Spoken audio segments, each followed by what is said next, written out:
ہم کسی کو پسند کیوں کرتے ہیں، کسی سے محبت کیوں کرتے ہیں؟ یہ بہت مشکل سوال ہے۔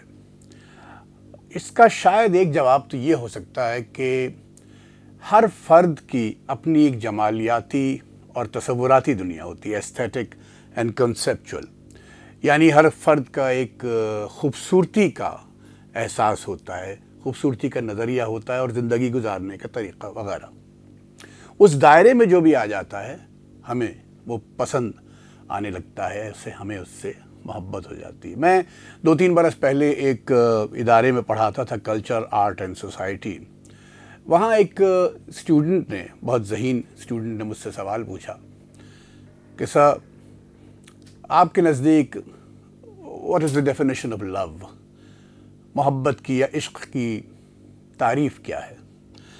میں نے کہا یہ بہت مشکل سوال ہے، بہت پرانا سوال ہے اور اس کا کوئی ایک جواب تو ہو نہیں سکتا، لیکن ایک بہت سے جوابوں میں سے ایک بات یہ کی جا سکتی ہے کہ the feeling of being inseparable from someone، یعنی آپ کو یہ احساس ہو کہ اس شخص، اس شے، اس مشغلے کے بغیر میں نامکمل ہوں، یا مجھ میں کوئی کمی ہے، یا مجھے یہ شخص، یہ مشغلہ، یہ شے چاہیے۔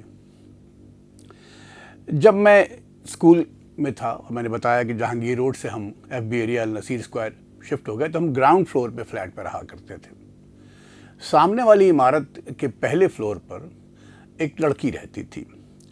ان کے والد کسی قبیلے کے سرپنچ تھے، سردار تھے، اور لڑکی کی ماں ان کی دوسری یا تیسری بیوی تھی، جو انہوں نے وہیں ان کا انتظام کیا ہوا تھا۔ اور جس لسانی گروہ سے والد کا تعلق تھا، اس کی ماں کا لڑکی کا اس لسانی اکائی سے تعلق نہیں تھا۔ بہت خوش شکل لڑکی تھی، بہت تہذیب والی لڑکی تھی، تو اچھے لوگ اچھے ہی لگتے ہیں سب کو، اور ایسے لوگوں سے بات کرنے کا جی چاہتا ہے۔ تو ایک بار میں گلی سے گزر رہا تھا، تو میں نے بیلکنی سے اس لڑکی کو یہ کہتے سنا کہ اسے فلم لو سٹوری کے گانے چاہیے۔ کسی سے وہ کہہ رہی تھی۔ لو سٹوری ایک فلم تھی، اس کے ہندوستانی فلم تھی، جس کے مرکزی کردار ادا کیے تھے کمار گورو نے اور وجیتا پنڈت نے، اور اس کی موسیقی آر ڈی برمن کی تھی۔ بہت مشہور ہوئے تھے گانے اس فلم کے، یاد آ رہی ہے تیری یاد آ رہی ہے۔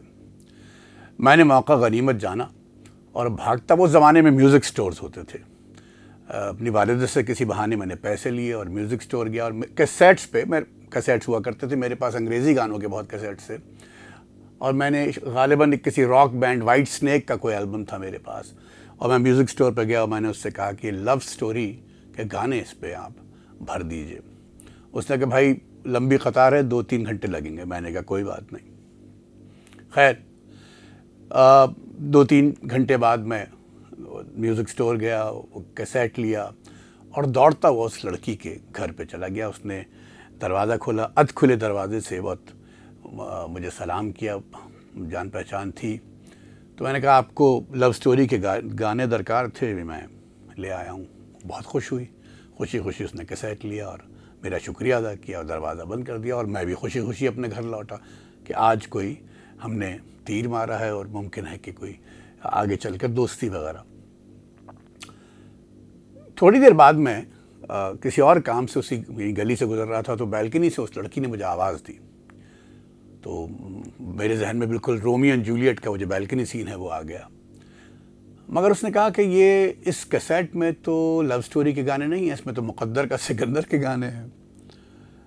میں بہت شرمندہ ہوا، میں اس کے پاس گیا، اس کے گھر گیا، دوبارہ کھلے دروازے سے اس نے میرا استقبال کیا اور وہ کیسیٹ مجھے تھما دیا۔ میں نے کہا میں ابھی کچھ دیر میں وہ گانے بھروا کے لے آتا ہوں۔ انہوں نے کہا نہیں، مجھے وہ گانے کسی اور نے دے دیے ہیں، وہ کیسیٹ مل گیا ہے۔ ملان کنڈیرا جو چیک ریپبلک کے رائٹر تھے، فرینکو چیک، فرانسیسی میں بھی لکھتے تھے، انہوں نے اپنے novel the book of laughter and forgetting میں ایک ایسے لفظ کا ذکر کیا ہے جس کا ترجمہ تقریباً ناممکن ہے۔ وہ لفظ ہے، چیک زبان کا لفظ ہے، لیتوست۔ لیتوست غالباً ایسی حسد کو کہتے ہیں جو شرمندگی میں تبدیل ہو جاتی ہے اپنی کسی کمی یا محرومی کی وجہ سے شرمندگی.